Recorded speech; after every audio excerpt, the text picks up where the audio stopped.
Very good.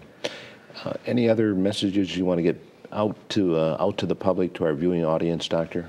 Well, I think in terms of the vaccine, we're getting it out to providers as soon as we can. We are administering and scheduling clinics as soon as we can. And if you're interested in vaccination, check our website. We will post these clinics as soon as we can schedule them. We will post them on this website, and that website is www.macombcountymi.gov/publichealth. Very good. Thank you. Well, Doctor, we appreciate you being on our special report on Police Journal today. I mean, this is a very important concern, or a concern that we all have right now with the swine flu and the pandemic that's going out there. And we just hope we get through this very, very quickly. Just one other question, as I was thinking, do we see a reoccurring problem with swine flu perhaps next year sometime? I think it's possible. What we're in right now is what they call the second wave. The first wave was in the spring. The second wave is occurring right now, and it is possible there could be a third wave in the winter months, say January, February, maybe even to the spring, March. So we won't probably be through with this until the normal flu season is finished in the later in the winter and early spring.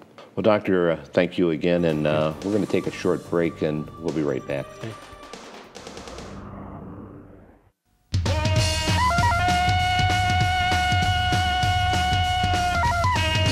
Tarzan, Lord of the Jungle, King of the Apes, Father of Boy.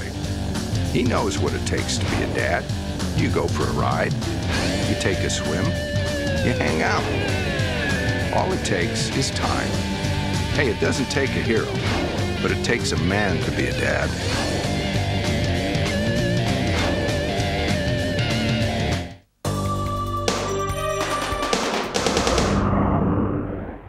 Okay, welcome back to our special report on Police Journal. With us now is Lieutenant Kevin Sommers. Lieutenant is our Emergency Management Coordinator. Yes, sir. For the Warren Police Department.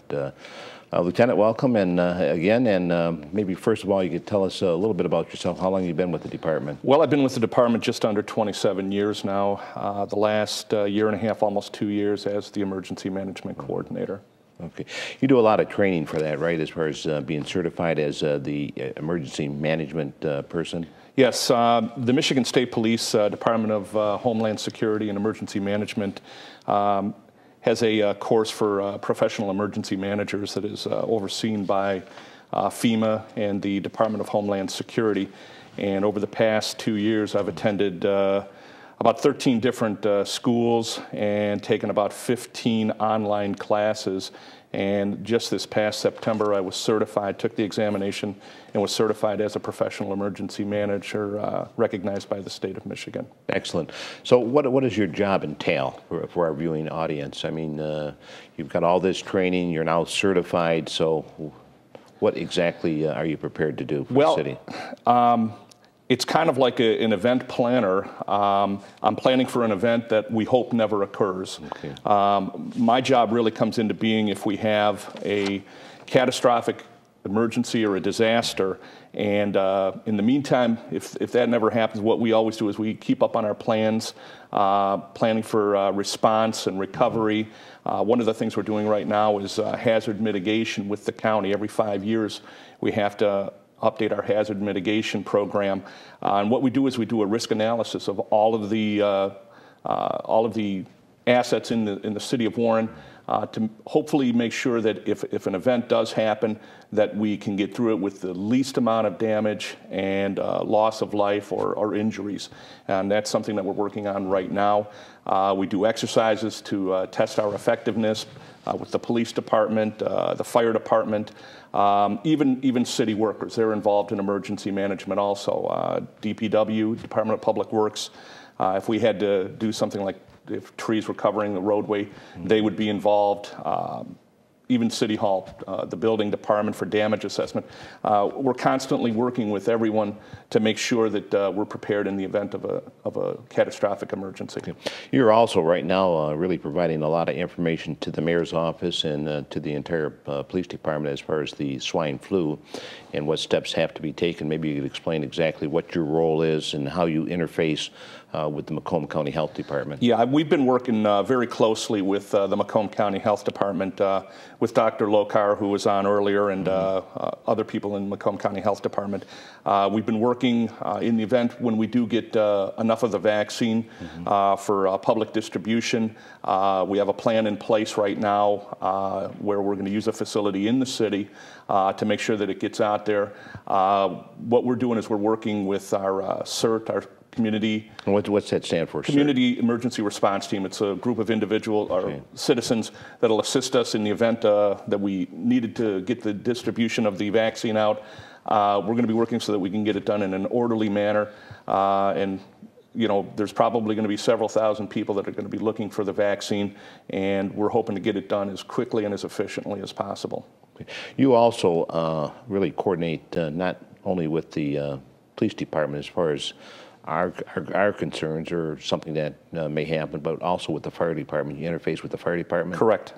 Actually, just to correct something that you said, I'm actually the emergency manager for the entire city. Okay. Not just the police department. So I work with the police department, the fire department, other divisions within the city, as well as private groups to make sure that we're properly covered in the event of a disaster. Okay. You were talking about earlier, you know, your coordination as far as making sure that everybody's on the same page when it comes to a disaster. I mean, you've got some exercises planned where even the mayor's office is involved. Could you explain some of that? Yeah, we've already had a couple of exercises. Just a simple thing that we had just about a month ago is having department heads respond to our Emergency Operations Center, our EOC, which is located in the police headquarters.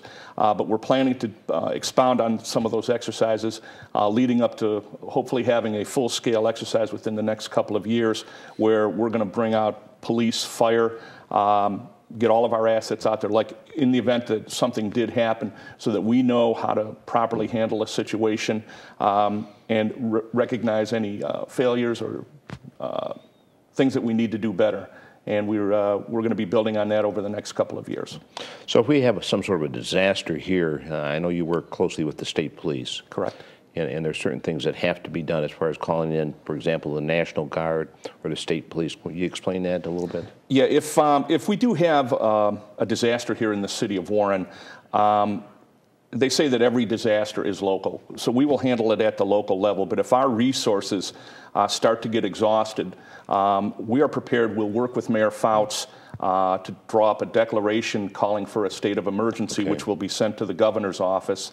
And then we will use some of the assets across the state. We have emergency management compacts with other jurisdictions across the state, mutual aid agreements where people would come in and help us out. And if it got to the point where it was so severe, then what would happen is the governor would then petition the President of the United States to declare a nationwide or a statewide declaration of emergency, at which point we would start getting FEMA and other national assets to come in and help out. Very good. Well, Lieutenant, unfortunately, we've run out of time. So do you have any closing remarks you'd like to make? You know, one of the things that we would like to tell people is, you know, you have to be self-sufficient also in the event of an emergency, and we encourage people plan to be self-sufficient for at least 7 days, 5 to 7 days. Make sure that you have enough food and water on hand. If you've got generators, fuel for the generators, try to make yourself self-sufficient for at least 5 to 7 days. And when you're looking at food and water, don't forget the pets also.